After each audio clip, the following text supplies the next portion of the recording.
Dani, ngiyaphila. Ngibona onokubonga no-Alf bengithukile. Sisi wami unjani? Ngiyaphila njani? Ngiyaphila. Igama lami ngu-Alf. Igama la sisi konje ubani? Unobuhle. Oh, sisi Nobuhle. Yamazi usisa ngisho? Ya, ngiyamazi. Yeah. Usisi ufuna ukukhuluma nawe nga-something sisi wami.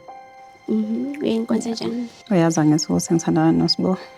Ya, ngiyazi. Kunezinto ebengilokhu ngisithola ama-calls ukuthi niyakhuluma, niya-WhatsApp-a. So, iyo nto esibekele namhlanje. Yena usibonisa uthini kuwe makutshela ngoba mina usungilethe la. Ngibuzile. Uthini? Upheke na. Hayi kungcono ukuba ukhona-ke naye azoyikhulumela. Na. Usiphendule.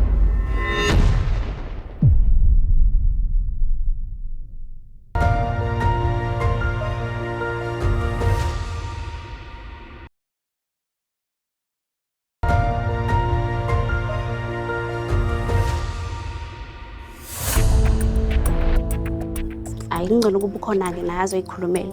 Na. Usiphendule. Okay, wena sikhulumele for iside lakho ngibeke eceleni uSibo. Ayikho izinto ehlanganisayo ngalolo hlobo lelo ngoba nje nawe ungitshelile ukuthi umuntu wakho. So nami bengasilokho nje ukuthi umuntu wakho. Uma ngabe Nobuhle phika, kungilimazi yakho lokho. Angifuni uqamba. Usaxoxa naye? Usibonisa? Yeah. Ya, sakhuluma. Kuyo yona i-WhatsApp. Ya. Nisuke nikhuluma ngani? Ngikhuluma ukuthini?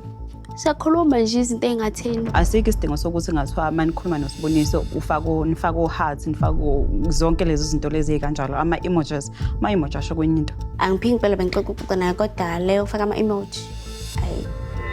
uSiboniso bekade ngikhuluma nawe uma ngabe ngisebenzisa ifoni yakho ngikhulume naye. Hayi ukuthi wena sekumele wena kuthiwa uyafonelana naye. Nina seniyabhalelana uhayi. Asithi bekumele ngimzibe uma ngibhalela. Indlela engikhuluma ngakhona shuthi ibikujabulisa. Cha, ebingangijabulisa ukuthi vele bingekho into etheni sixoxa naye. Manje if usibonisa usitshela into ehlukile kule wena usitshela yona manje kufanele senze kanjani? Angazi kuzobonakala. Sisi Nobuhle mina ngikuthemba. I don't know man, kukhona ifish engiyinukayo and angazi or it's a hake or it's a pill charge but angazi. Ungaba comfortable if siyahamba siyokhuluma naye usibonisa siyochecka ukuthi yena uthini kuloko. Alright, asamenze ukusibonisa yena siyoxoxa naye. Alright, sekuyileso sikhathi bantwana basekhaya. Siyokhuluma noSiboniso asitshele kahle ukuthi kwenzakalani. Ngifuna wonke umuntu aphawule ukuthi kuyachithwa or achithwa kwenzakalani.